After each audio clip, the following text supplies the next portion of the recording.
You're right guys, how you all doing? And welcome to the ninth episode of my Udinese Career Mode. And as you can see, we are going to be starting off the first game in the Serie A against Lazio, who are one of the better teams in the Serie A. They've got a few very good players in the name of Candreva, Keita. They've got a few very decent players. They did have Marchetti, but I think he actually left in the transfer window, the first one, to... I can't remember quite who to, but I think he left Lazio, so... I mean, they've got a weakened defence-ish, and as you can see, they are in 11th place currently, so they're not having the greatest of seasons, but I know they've got very good players, so I still thought this was going to be a tough game.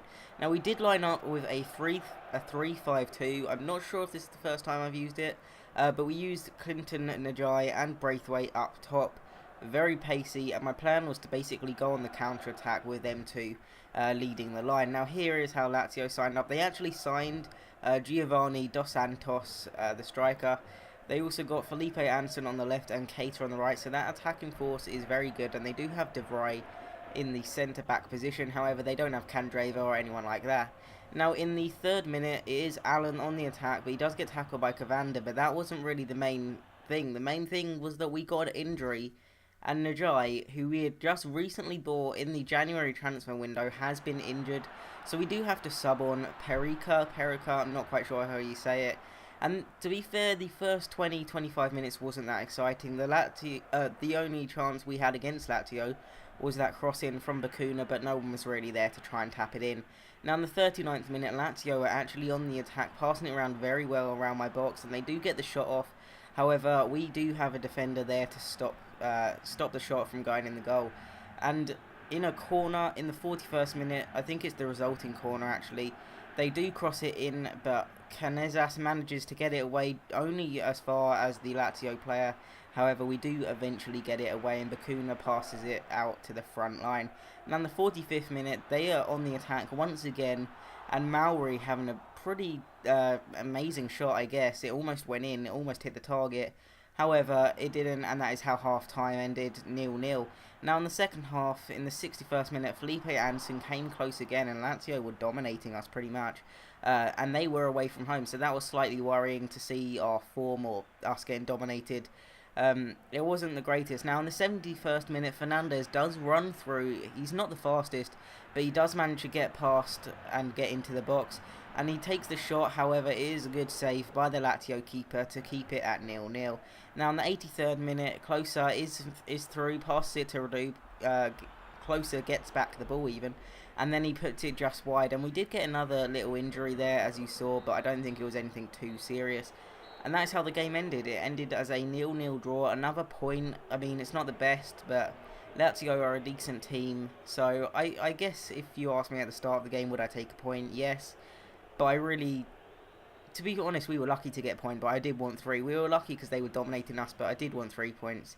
Because, we are close to the Champions League spots. Now, we come out, and Clinton Najai, who we signed because of Weidmar, is out for 3 months, and Weidmar has been cleared to come back. So, I mean, I guess it's not too bad, but we did change up the formation, so now Weidmar won't be able to play in strike where Clinton Najai played. So, unfortunately, we have lost him, and I think that means he's not out until, like, the very end of the season, or even after the season, 3 months.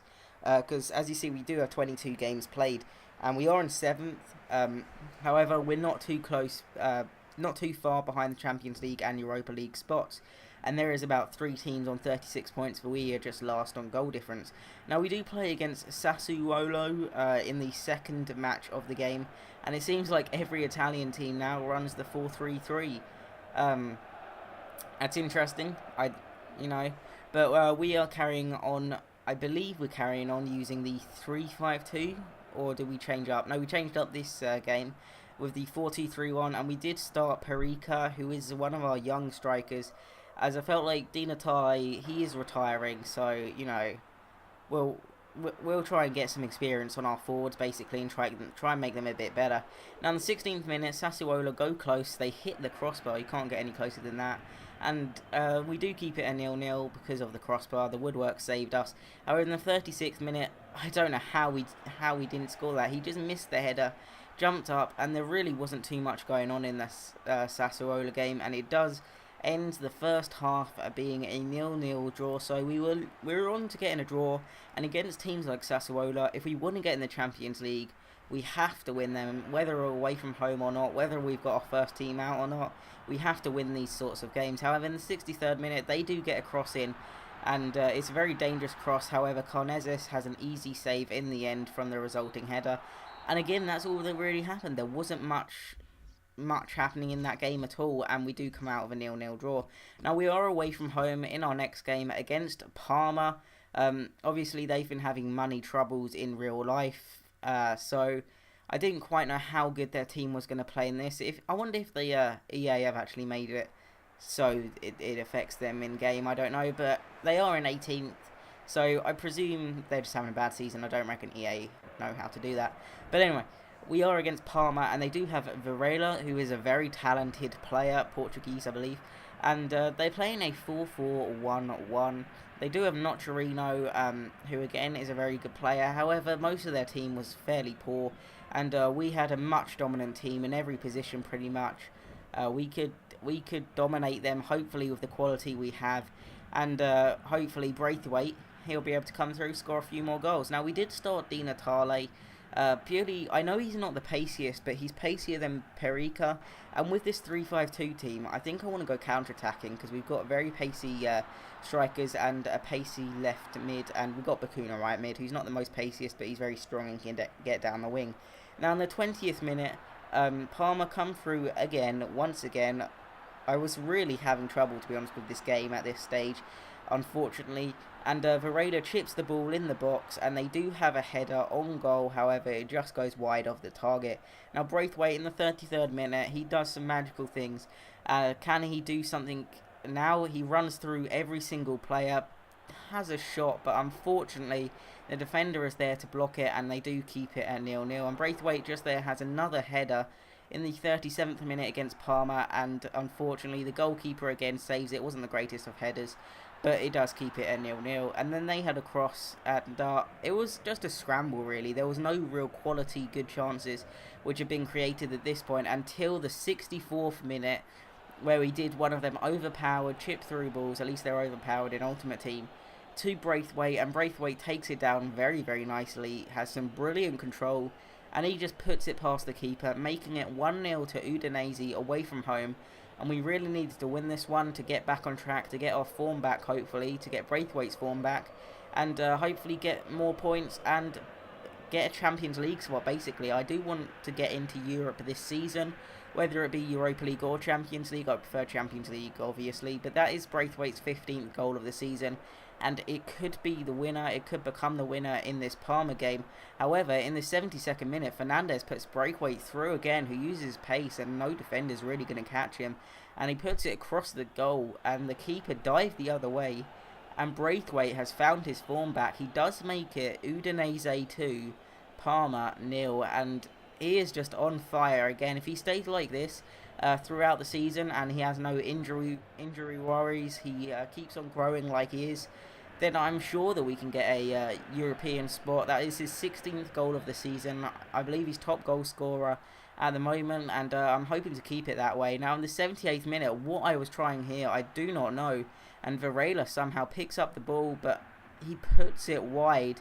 I mean, it was a very, very bad miss. Now, in the 89th minute, Braithwaite takes it again, and it's literally the third goal scored exactly the same way in this match. Receives the ball, nice control, and just puts it across the keeper. The keeper dives the wrong way, and it's basically a carbon copy of the second and first goal, and that is Braithwaite's hat-trick. I believe it's his second hat-trick of the campaign. Correct me if I'm wrong, but I believe that is his second, and that is his 17th goal in the Serie A for Udinese in his debut season in Serie A, so he's having a very, very good debut season. And that's actually how it ended, 3-0, thanks to a hat-trick from Braithwaite for Udinese. And we do gain another 3 points in the season, in the remarkable season we're having. Obviously, we were down at 7th, but that should help us try and get back the European spot, which we did have. Now, we do come into our next game against Cesena, away from home once again, 2 consecutive away games, and hopefully we can do what we did last game and get a 3-0 win. As you can see, we moved up to 6th place. Cesena are now 18th, which was where Parma was when we faced them. So hopefully we can do what we do. Braithwaite is playing this game, so he's on very good form, and he may be able to get a few more goals this game. Obviously, Cesena didn't have a very good team at all. I'm pretty sure I'm butchering Cesena, or however you say it. Leave it in the comments below if you know how to say it, but I really don't. And here is how we lined up. We did use Braithwaite, obviously, and we did go with the 3-5-2, and we did have an unchanged side. Can I say we did anymore? I don't know. Well, I say unchanged side apart from Di Natale, who we replaced with Perica, because I was thinking, although we're playing counter-attacking, if Perica's 6'4", he could be a target man. He could like hold up the ball and send Braithwaite on the attacks. So that was basically my thinking behind that, using the taller guy over Di Natale. Now in the 16th minute, we are here on the ball. We cross it in to Fernandez, and that is a goal. I'm not quite sure what the keeper's doing there, to be honest. If you look at the replay, it was a brilliant header from Fernandez. Let's not take anything away, but the goalkeeper, he could have at least tried, could have dived, could have moved to the side, but unfortunately for Cesena, he doesn't. He just stays there. Now, in the 22nd minute, Bacuna gets a shot off. Unfortunately for us, the Cesena goalkeeper this time does react and actually make a save. Now, in the 29th minute, Braithwaite receives the ball in masses of space. You can't let Braithwaite have this much space. Will he go through and score? No, he won't, because it is a very good block from the Cesena keeper. Now, in the second half, Braithwaite on the ball, cuts inside, finesses it, or at least I tried to finesse it. It was an abysmal finesse, straight at the keeper, and that is actually how the game ended. 1-0 to Udinese. And we do get another 3 points, 2 consecutive wins in this episode. So I was quite happy with that. And as you can see, we reclaimed 5th spot, but we were being very close to getting caught up. And we were only behind on goal difference for the Champions League spots. But here is the squad report. We've got a few players going down and a lot of players going up. But apart from that, I think this is the episode. Apart from that, that's it. Thank you for watching and have a brilliant day.